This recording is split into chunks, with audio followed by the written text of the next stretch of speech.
All right, fair use, fair use. This is Brother Watt Rum. You're back with another lesson, Lord willing to be edifying. I want to start by giving all praise, honor, and glory to Yahweh, Bahashem, Yahweh Shah, Bahashem, Waha, Rakal Kodash, Baraka for Yahweh, Baraka for Yahweh Shah. Double honors to the apostles, elders, bishops, a great millstone who taught me this truth. Shalom to the 144,000 men of the Lord. You see on the highways and byways, prophesying in the name and power of Yahweh, Bahashem, Yahweh Shah, Bahashem, Waha, Rakal Kodash, also in the correct doctrine. Send a shalom to the one-third men, women, and children that will escape the judgment scale by Shem Yahweh Shah by their faith. So we got a lesson I want to bring out through the spirit of Yahweh by Shem Yahweh Shah. As Esau hardened his heart by the Lord has hardened Esau's heart, which is in this day and time, it's not any particular Pharaoh. It's the nation of Esau, nation of Edom. And harden their heart now is showing their racism, showing their hatred to the children of Israel, man. So basically history is really repeating itself, but instead of the ancient Egyptians, it's the Edomites. And that's who the Lord is coming back to judge. So I had a couple of videos I want to hit. I might have played all this. Is right here another little Lego video that was brung out by the Iranians, man. And they are subliminally telling you who you are. And only the Israelites that's truly woken up to this truth, the hopeful elect, can understand and see that these nations know who we are. Now check this out. In London, they printed a Bible for the enslaved. They removed Exodus on purpose. 90% of the Old Testament was cut. This is the record of what they deleted. They did not lose the pages. They chose the pages. Every cut had a reason. The reason was control. Slave Bible, London 1807. 1,200 chapters cut down to 232. Exodus gone, so the people would not move. They edited the book to keep the chains in proof. The forename was parts of the Holy Bible, selected for the use of the Negro slaves in the British West India Islands. It was printed in London on behalf of the Society for the Conversion of Negro Slaves. Bishop of London, Belby Porteous founded a missionary society for this work in 1794. A standard Protestant Bible has 1,189 chapters. The slave Bible kept only 232 of them. Around 90% of the Old Testament was removed. Around 50% of the New Testament was removed. It was sent to the British West Indies, Jamaica, Barbados, and Antigua. Missionaries needed permission from plantation owners before they could teach the plant a class fear revolt. 3 years before, enslaved people in Haiti had defeated their masters and formed a nation. So the editors handed slaves a book with the door to freedom torn out. The pages. They chose the pages. Every cut had a reason. The reason was control. Slave Bible, London 1807. 1,200 chapters cut down to 230. Exodus gone, so the people would not move. They edited the book to keep the chains in proof. The first chapters of Exodus were cut. God leading the Israelites out of slavery in Egypt. Galatians 3:28 was cut. There is neither bond nor free, for ye are all one. Exodus 21:16 was cut. The man who steals and sells a person shall be put to death. Deuteronomy 23:15-16 was cut. Do not return an escaped slave to his master. The book of Revelation was cut. The promise that evil ends and darkness is over. But the story of Joseph stayed enslaved, obedient and rewarded by God. Ephesians 6:5 stayed. And see, they know that during the time of slavery, and shit, still now, if you ever see yourself in that Bible, or refer yourself to that Bible, then the things that was done to those people that's, in the scriptures, you know that it's a judgment coming for those that did that to those people.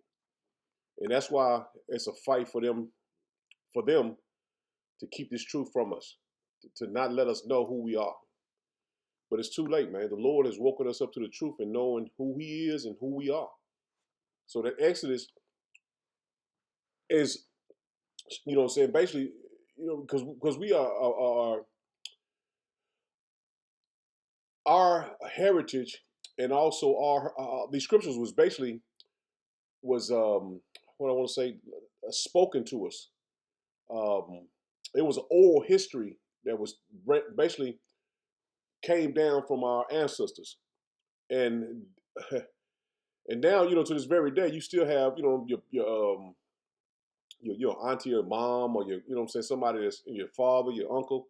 They can tell you like about land that your uncle or your great granddad, your great uncle or somebody owned, or you even know when they was in slavery, you know, where they was enslaved at. Like me, my father, a lady told me, and she was not a relative of mine, but the plantation that my great great granddaddy purchased after, I guess he was after slavery, and the lady told me this. Um, his name's slipping me, but anyway, I know exactly where that's at here in my own town. I know where that road is because the name was, you know, my government name is Johnson. So that Johnson Road was where he had bought this plantation, and he was a slave on his plantation. But anyway, but I just want to say that our nation of people usually leave oral. Basically, our information is basically trickled down orally. But to make a long story short, but the thing is, if they keep us from knowing who we are, then they basically are still winning. And see, this is why the Lord has His men of the Lord on the highways and byways and make lessons, because it's a spiritual fight to keep this truth out there, man. You know what I'm saying? And I know it's nothing is impossible for the Lord, but the point is we have to fight to keep this truth out there, man. And we have a lot against us, but the thing is, we are going to win in the end. And what Esau has done is taking that, you know, what they was going into was taking the scriptures out of the Bible, because they didn't want us to see ourselves as the people, which we were the people, but they didn't want us to see us as those people that was in Egypt. Now check this out. The slaves knew God's true name, so we just saw how the slavers recorded the name of Yah in the ship logs before they violently stripped those names away. But the European powers couldn't erase the memory of the Most High overnight. Even in the dark, the slaves knew God's true name, so we just saw how the slavers recorded the name of Yah in the ship logs before they violently. So that's right here is showing you that IUIC and any other group that's speaking speaking the name of the Lord, say they don't have the name of the Lord. The name of the Lord is something else besides Yahweh, Bahashem Yahweh Shah. The Lord truly is not dealing with them. Now you can see this is a slave log, and all of the names has Yah in it, which means He. So this goes to show you that that name was in the earth. It has never been taken away from the earth. And you see men and women, and all their names it begin in or in the middle of the names have Yah in it, going into the Heavenly Father, man. Violently stripped those names away. But the European powers couldn't erase the memory of the Most High overnight. Even in the darkest moments of their captivity, crammed into the hulls of those slave ships, our ancestors were crying out to the God of Israel. And we don't have to guess about this. The slave owners themselves wrote it down. Let me introduce you to Brian Edwards. He was a wealthy British planter and politician who owned slaves in Jamaica. In 1793, he published a book called The History, Civil and Commercial of the British Colonies in the West Indies. In this very book, he describes a visit to a slave ship, the Pilgrim, that had just arrived in the harbor full of newly captured Africans, specifically, as he notes, Igbos from Bonny. Remember that name in the last proof? The Igbo, the Hebrews. Let's read his eyewitness account of what happened when he ordered the slaves to stop dancing on the deck. He writes, "And by gesture menaced them to repeat their motion, to clap their hands, and to shout the song of Yah, Yah, which I understood to mean friends." Ah, friends. Oh, what are you doing? You're not the thinker. A British slave owner in the 1700s hears a ship full of captured Hebrews clapping their hands and shouting the name of Yah, Yah. He arrogantly assumes that they're just saying the word for friends. But obviously, we know better. He didn't know Hebrew. He didn't know the Psalms. He didn't know Psalm 68:4. Our ancestors were not calling out to their friends. They were in the belly of a slave ship, stripped of everything, fulfilling the curses of Deuteronomy 28, and they were crying out the sacred name of the Most High. They were calling on Yah. And this truth is so powerful that it even slips into modern media when they try and recreate history. Look at this scene from the 1997 movie Amistad, a film about a slave ship mutiny. Listen closely to the song the captives are singing in the hull of the ship.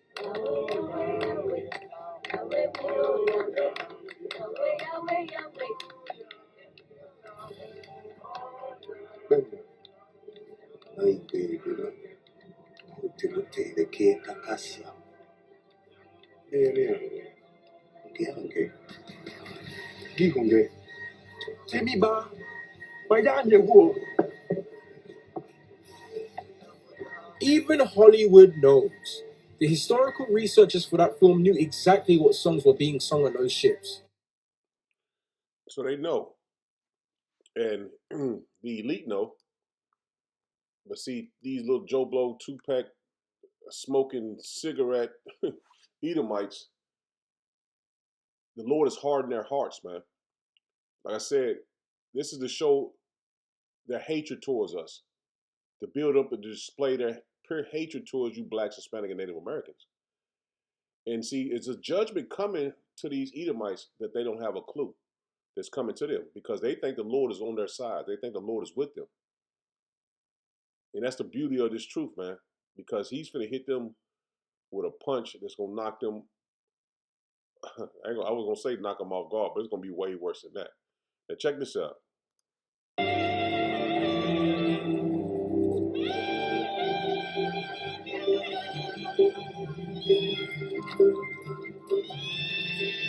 Now, I'm not going to go into all a school, but this is a school teacher. They hung a baby, a Jake baby up there, basically in school, man. And this shows you these Edomites truly hate you, man. Like I said, I ain't gonna go all into information or anything like that because somebody might see the video or flag it or whatever. But anyway, she's showing you the Lord is hardening their hearts, man, for them to display their hatred, to show pure hatred towards you, blacks, Hispanic, and Native Americans, man. 2/3 of our people can't even see that these people truly hate them, man.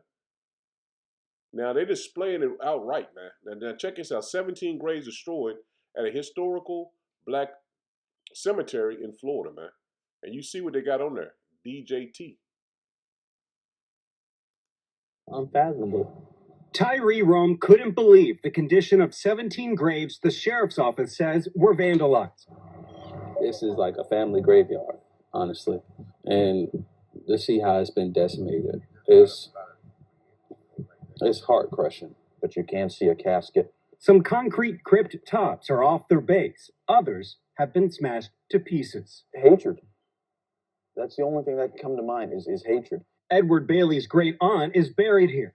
He says he rushed over tonight after seeing a local Facebook Live from people he knows. You have to be angry at something like this, but then you also have to feel just remorse for anybody who does not know whether or not their family member can no longer be laid to rest.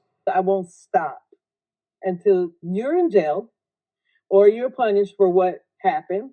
One of the first to sound the alarm was Tracy Washington, president of the Manatee County NAACP, who has several family members here, including her brother. So what I'm asking for right now is for a full, transparent investigation. And I want those graves fixed because they're due more respect than what they got out there right now. A historic marker says the cemetery's first burial was in 1906, and many African American farmers who grew tomatoes, celery, and cabbage, some serving in World War II, are buried here. Why are you so mad for you to do something like this? I don't know. I just think that's sad. And see, our people lean so much on Esau, thinking Esau is going to help them and correct the situation and advocate for them not to get hurt or by. Man, they're displaying it from the top office in America, man. That they hate you, man.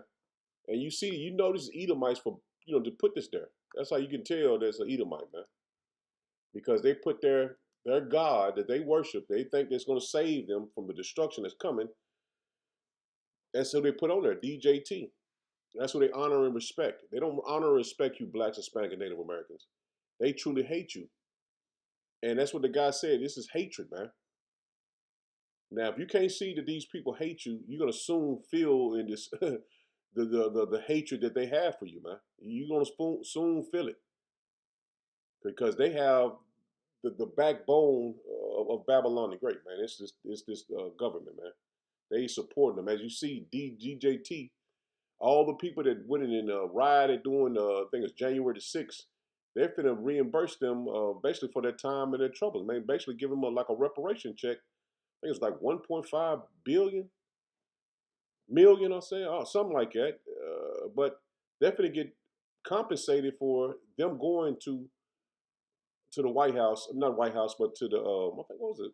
Not the White House, but it was the Congress building or something. January 6th, something like that. But continue on, man. These videos, man. It's a mouthful, man. That you can't say this ain't happened. This ain't that, and that ain't this. We are seeing it, man, in real time. This hatred that you blacks, Hispanic, and Native Americans are receiving, and some of you don't even care or even know about. America, the reality of the fact that we stole this land from a whole bunch of people that were living here before us, and then we imported millions of people that didn't want to be brought here to do all the work to build this great nation. That's just part of our reality, and we live with that right now. And what are we going to do to rectify it? Talk about how do we learn from the past, not repeat it, and seek to create ever greater ripples of justice? The first step is to acknowledge. Yeah. How far. So what do you say to a white guy who's like, well, it's not my fault. I didn't have slaves. But white people did, and it's our country.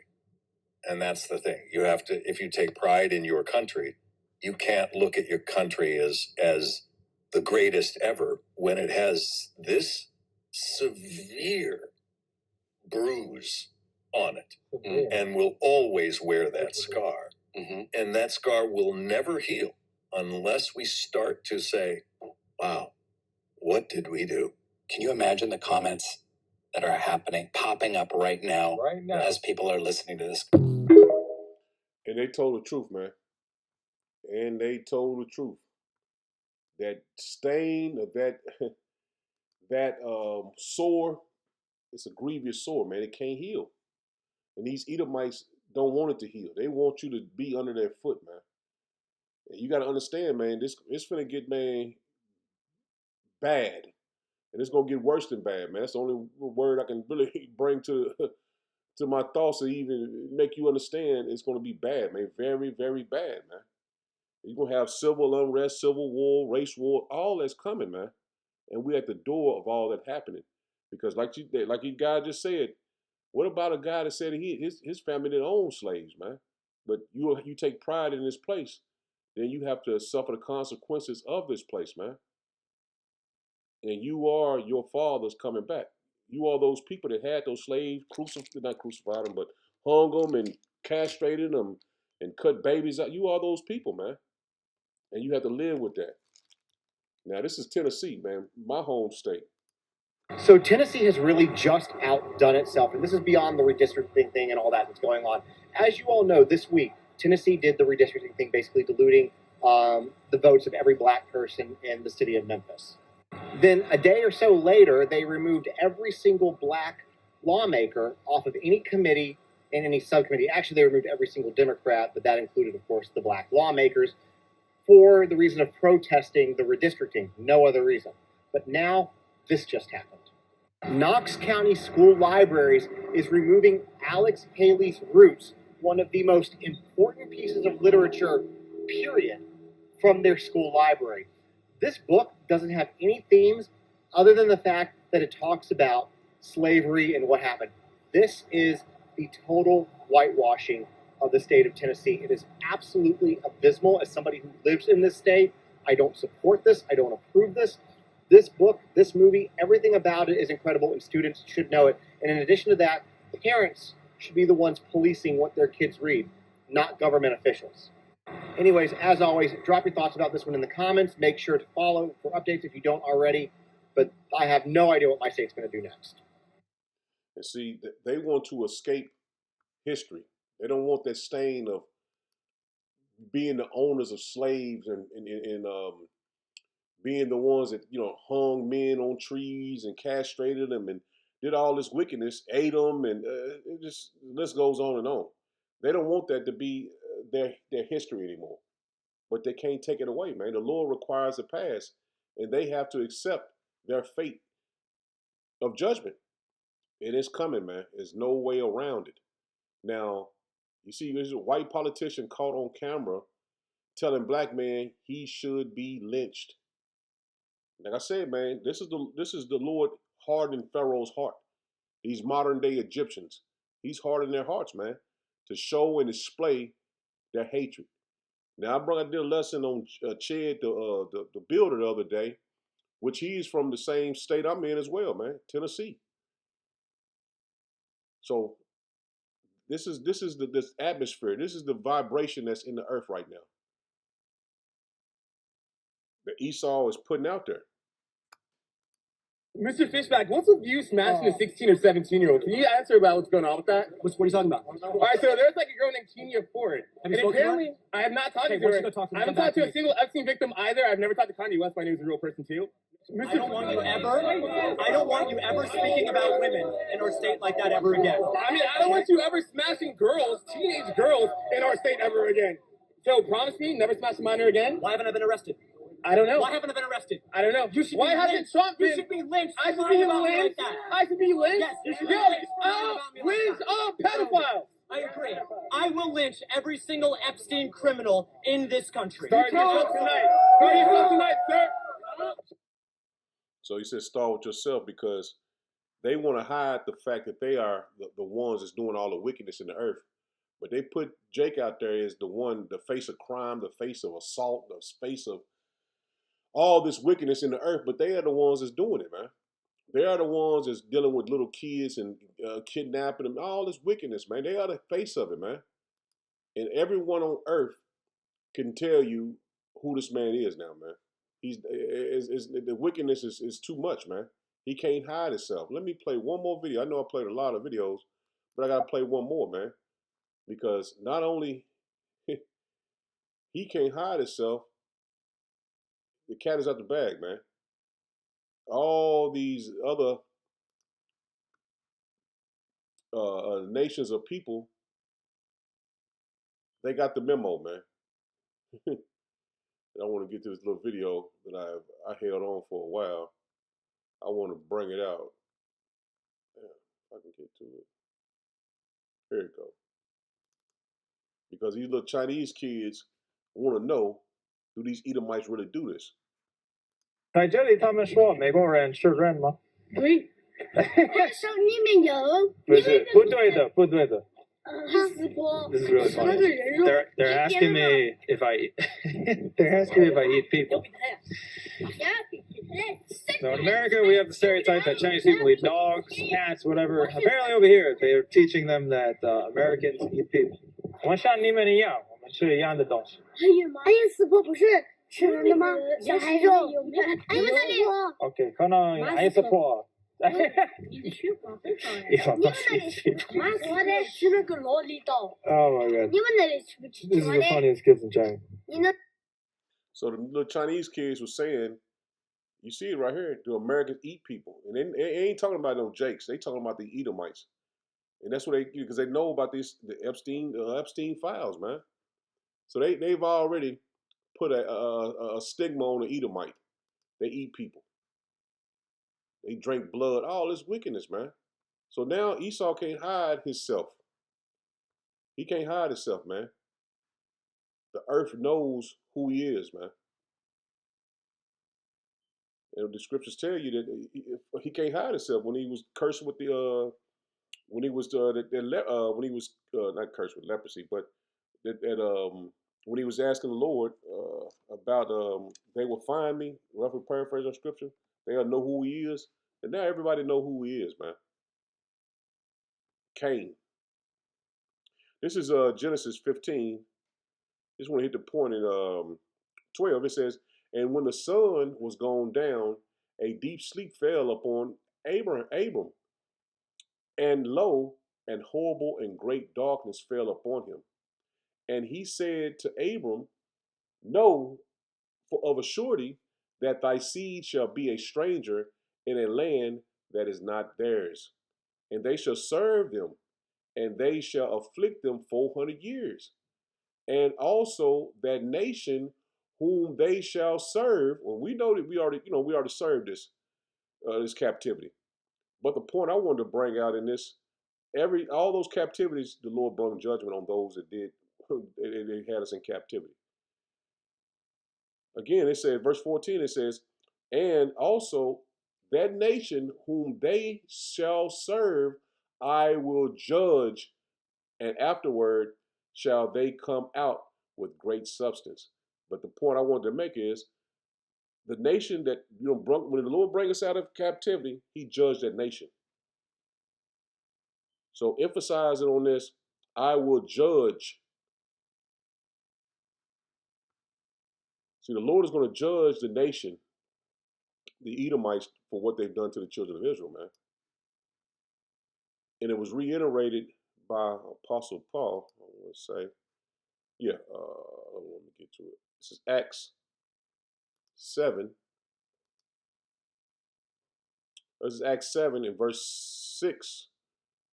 It says, and power spake on this wise, that his seed should sojourn in a strange land, and that they should bring them into bondage and entreat them evil 400 years.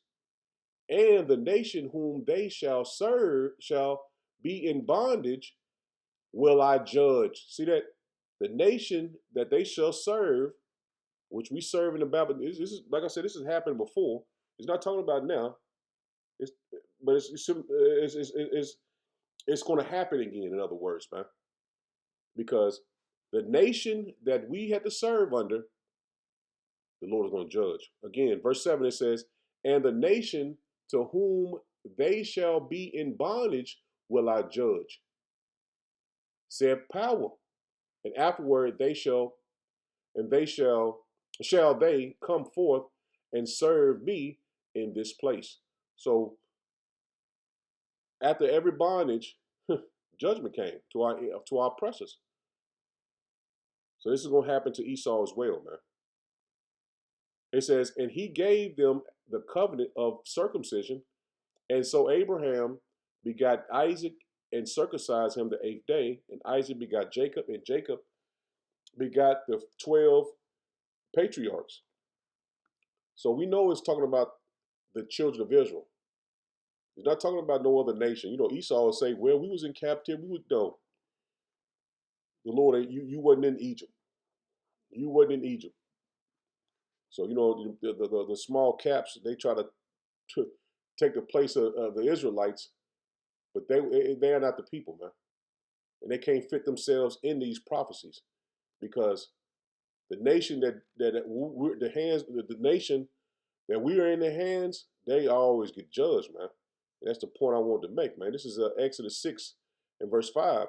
It says, and I have also heard the groaning of the children of Israel, whom the Egyptians kept in bondage. And see, we under the Egyptians again, man. We under the Egyptians again, man. Revelations 11 and 8, man. It says, and I have remembered my covenant. See, he establishes covenant with the children of Israel, not other nation. That's why that's what I said, no other nation can wiggle their way into this. It says, wherefore say unto the children of Israel, I am Yahweh Bashem Yahushua, and I will bring you out from under the burdens of the Egyptians. And see, this is going to happen again, man. We under the Egyptians again. These modern day Egyptians, these Edomites. And the Lord is going to take us out. We ain't going to have to fight the way out or nothing like that, man. The Lord is going to beam up his elect into chariots out of the hands of the Egyptians, man. He says, and I will rid you out of their bondage. And we're still in captivity, man, to this very day, man. You can read about that in Baruch. It says, and I will redeem you with a stretched out arm and with great judgment. See, and with great judgment. So the Lord is going to judge. Let me get this in NLT. So the Lord is going to judge those when he comes and finds us in their hands, man. NLT, Exodus 6:6, it says, therefore, say to the people of Israel, I am Yahweh Bashem Yahushua. I will free you from your oppression and will rescue you from your slavery in Egypt. I will redeem you with a powerful arm and great acts of judgments. Great acts of judgment. So judgment is coming to Esau, man. And the Lord is like I said, hardening his heart, man. Continue to display his hatred toward the children of Israel, man, the apple of the Lord's eye. Good News Translation, he says, so to the Israelites that I say, so tell the Israelites that I say to them, I am Yahweh Bashem Yahushua. I will rescue you and set you free from your slavery to the Egyptians. And we were slaves here, man. We still are slaves here, man.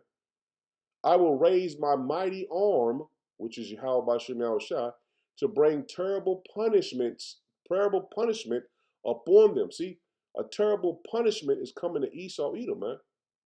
And I will save you. See, beautiful, man. Textbook um, movie, man. Textbook movie, man. Let me read this one more time. It says, I will raise my mighty arm to bring terrible punishment upon them, and I will save you. So we have a savior, man. We have a savior. We have a mighty power, Yahweh Bashem Yahushua, man, and he is a man of his word, man. So he's going to judge these Edomites, man. And there's nothing they can do about it. And there's nowhere to run. There's nowhere to hide, man. You're going to receive the judgment as you judged us. You're going to be, you're going to receive that judgment, man. But it's going to be double. Verse 7, it says, and I will take you to me for a people, and I will be to you a power. And it's talking about the Israelites, man. It's going to continue on. It says, and they shall know that I am Yahweh Bashem Yahushua, your power. So these nations are going to know that the Lord is with us. Not with everybody. He ain't coming to save everybody. He coming to save his elect. But you see, these heathen are going to know that the Lord is with us, man. The Lord with them, a part of that double, man. It says, concerning thee, which I did swear to give to Abraham, to Isaac, and to Jacob. It's talking about this covenant, this land. Read it again, verse 8. I think I skipped it. It says, I'll read 7 again. It says, and I will take you to me for a people, and I will be to you a power, and ye shall know that I am Yahweh Bashem Yahushua, your power, which bringeth you out from under the burdens of the Egyptians. And I will bring you into the land concerning which I did swear to give it to Abraham, to Isaac, and to Jacob. Let me slow down. I don't know. I'm speeding up. It says, and I will give it you for a heritage. I'm Yahweh Bashem Yahushua. So we're going to be taken out of captivity and given a land that is going to be for us, man. And we will never be inferior again. It says, and Moses spake so unto the children of Israel, but they hearkened not unto Moses for anguish of spirit and for cruel bondage. And that's 2/3 of our people now. They're not hearkening to the men of the Lord, man. Because they've become accustomed to think that there's nothing better than this, man. There's nothing after this. So they're going to be left here to burn, man. So those same people that didn't hearken to Moses then, the same people that's not hearkening to the men of the Lord now, man. This is Deuteronomy 6. And starting verse 20, it says, and when thy sons asketh thee in the time to come, saying, what meaneth the testimonies and the statutes and the judgments with Yahweh Bashem Yahushua our power hath commanded you? Then thou shalt say unto thy son, where we were Pharaoh's bondmen in Egypt. See, We was Pharaoh's bondmen in Egypt, and we're in Egypt again, man. And we are the Pharaoh's bondmen again, man, because our people had to go through hardcore slavery here, man, and we're going still in that slavery, man. It says, and Yahweh Bashem Yahushua brought us out of Egypt with a mighty hand. And see, the Lord took us out of the ancient Egypt with a mighty hand, and it's going to happen in this modern day Egypt. The Lord's going to bring us out with a mighty hand. It says, and Yahweh Bashem Yahushua show signs and wonders and great and sore upon Egypt, upon Pharaoh, and upon all his household before our eyes. See, the judgment that the Lord is going to bring is going to be before our eyes, man. That's why the Lord, it was Revelation 15, I think it started verse 2, that the Lord is going to bring you up here to see this judgment of the wicked. And that's going to be, man, that's going to be one day, man. Whew. That's going to be one day for the books. So the Lord is going to show us again. And like I said, man, Lord willing, I'm a part of that number, man. Because that judgment is coming, man. Verse 22, it says, and Yahweh Shem Yahushua showed signs and wonders great and sore upon Egypt, upon Pharaoh, and upon all his household before our eyes. That's going to happen again. And he brought us out from thence, that he might bring us in to give us the land which he swore unto our fathers. And Yahweh Bashem Yahushua commanded us to do all these statutes and commandments, to fear Yahweh Bashem Yahushua, our power, for our good always. So see that? For our good always, man. So we always to fear and believe and have faith in the Lord, man. This is for our good. It says that he might preserve us alive as it is at this day. See, we want the Lord to preserve us alive, man, to see the judgment and the destruction that's coming upon this modern day Pharaoh. And it shall be our righteousness. See, the fear of the Lord is our righteousness, man. If we observe to do all these commandments before Yahweh Bashem Yahushua our power, as he have commanded us.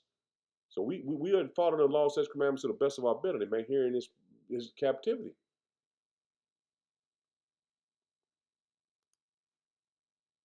And see, these Edomites think that the Lord is with them. They did all this wickedness towards us, and they still is doing it, and they think the Lord is still with them. And that's a man. That's going to be a sickening feeling when they find out the Lord is our power and not theirs. For them, it's going to be a sickening feeling for them. This is Exodus 7, in verse 3, it says, and I will harden Pharaoh's heart. And then see, the Pharaoh we're speaking about is these Edomites. The Lord is hardening their hearts, man. They're putting that hatred back in their, the hate spirit towards Jake back in their minds, man. Back in them. It says, but Pharaoh shall not harden hearts like he said. I think I skipped it. Verse 3 again. It says, and I will harden Pharaoh's heart and multiply my signs and wonders in the land of Egypt. And that's all these plagues here, man. All these signs and wonders of the Lord is showing you that this place is finished. It's being done now, man.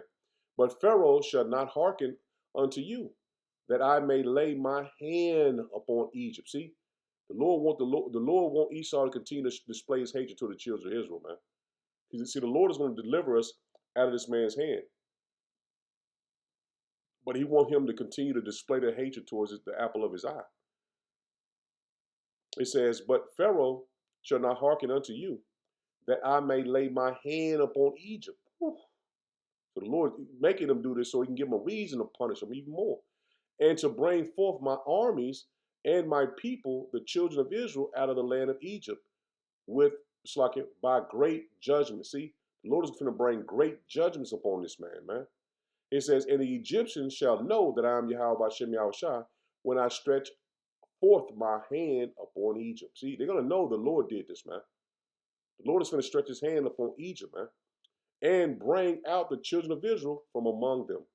And see, the Lord is going to do this, man, in our lifetime, man.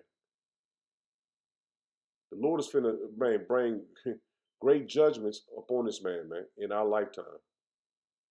It ain't 20, 30 years. It ain't all these far time frames away, man. We see things happening right now, man. It shows you the Lord is at the door, man. This is Exodus 9 in verse 13. It says, and Yahweh Hashem Yahushua said unto Moses, rise up early in the morning and stand before Pharaoh and say, and us, we are the modern day Moses, man. We're the prophets of the Lord. We're doing what the Lord had Moses to do in that time.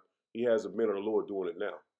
And we're going before Pharaoh by bringing out these lessons, man, going on the highways and byways. Same exact thing, man, just different time. It says, and Yahweh Shem Yahushua said unto Moses, rise up early in the morning and stand before Pharaoh and say unto him, thus say Yahweh Shem Yahushua, power of the Hebrews. See, power of the Hebrews. So if you're not, speaking the name of the Lord in Hebrew, how are you going to consider yourself a Hebrew, man? We're not English, man. We're not English. We're not American. I ain't meant to say English, but we're not American, man. Continuing on, it says, let my people go that they might serve me. For I will at this time send all my plagues upon thy heart and upon thy servants and upon thy people, that thou mayest know that there is none like me in all the earth. And see, the Lord is going to do magnificent things in the earth, man. But his hand's going to be stretched out on 2/3 of our people in Esau, Edom, and these heathen, man. Verse 15, it says, for now I will stretch out my hand that I may smite thee and thy people with pestilence, and thou shalt be cut off from the earth. Whew. So a lot of death and destruction came on the heathen, man. These Egyptians, man. So what you think is going to happen now? The Lord stretches out his hand upon Egypt again. He says, till you be cut off from the earth. He says, and in very deed, for this cause have I raised thee up, for to show thee my power. Let me read that one more time. I'll butcher it. It says, and in very deed, for this cause have I raised thee up, for to show in thee my power. See, this is what the Edomites have been raised up for, to show in the Lord his power, man. For the Lord to show his power in him by judging him. It says, and that my name may be declared throughout all the earth. And that name is Yahweh being the Father, and Yahweh Shah being the Son, man. So the Lord is raising this man up to judge him, to show his power in the earth, man, to show his power on the Edomites. And that name is not, IURC keeps saying that we ain't got the name. This name that the Lord gave us is forever, man. Yahweh, like I said, being the Father, and Yahweh Shah being the Son, man. This name is going to be declared in all the earth when the Lord brings judgment upon Esau, man. And it's being done now. It's being declared in all the earth. As yet exhaustest thou thyself against my people. See, as yet exhaustest thou thyself against my people, that thou wilt not let them go. See, they exalted themselves against us, and they didn't let us go, man. They didn't give us our nationality back, in other words, man. NLT. But you still lord it over my people and refuse to let them go.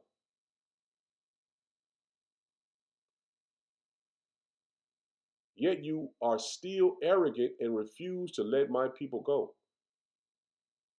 And they still arrogant, man. They still displaying hatred to the children of Israel, man. So I'm in it there, Lord, when it was edifying. Shalom. Shalom.